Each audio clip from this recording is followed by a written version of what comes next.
is yield in the right way in its body.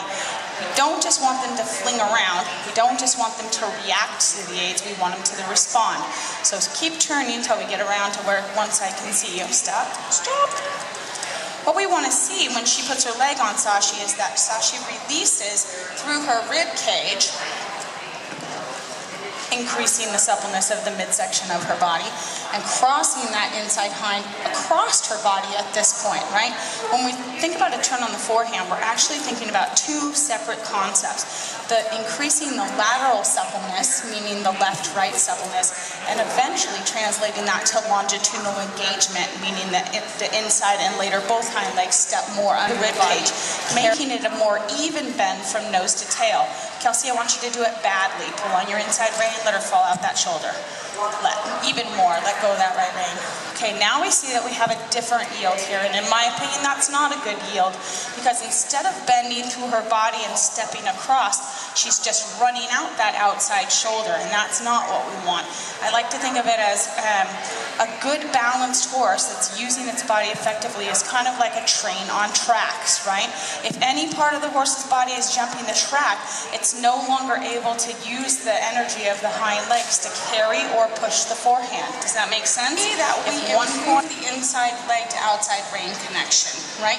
It doesn't really involve collection per se. It's just about connection. It's about your ability to talk to or access the hind legs, right? And it's about your ability to take that access to the hind legs and ride it up to the outside rein where you can control it, right? Kelsy, here, you show me that, because you can do that too, right? Overbend into the inside, let go of your outside. See what happens? Right out the outside shoulder. There is no balance there, right? How are you going to retrieve that? You can't, right? So what we want, we'll go back to that idea of the train on tracks or the ski boat idea. The forehand has to be aligned with the weight-bearing hind leg. Interestingly, now that Kyle's gone, dang it, that guy always runs away when I want to ask him a question. The reiners do it different. As I learned in my reining lesson on Friday, the reiners actually want the outside hind to carry a bigger majority of the weight, but we feel in dressage, due to the effects of physics like centrifugal force, we want the inside hind to be the more weight-bearing, so the shoulder fork creates that possibility. How it happens again is that's way better than yesterday. Good job. Good. Yes, you did. You're a genius. Good for you. We like how she's not changing her gait at all. We like how she's staying nice and fluid. We like how she's staying nice and relatively soft in the bridle. She's got a little bit of an activity in her mouth because she's a little bit tense about the environment because she's a baby, but she's handling it beautifully. Yesterday we talked how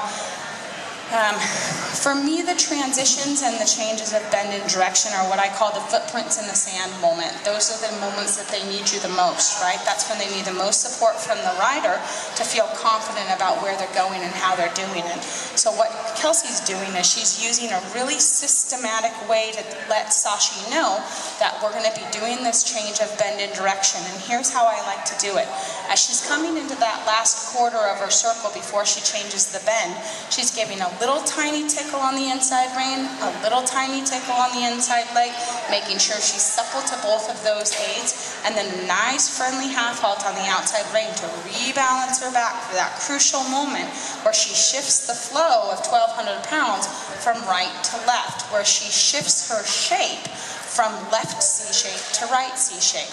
So when we use that really systematic, I call it a systems check, she's tickling, she's half halting, and there she smoothly changes and the new inside leg adds the motor back in.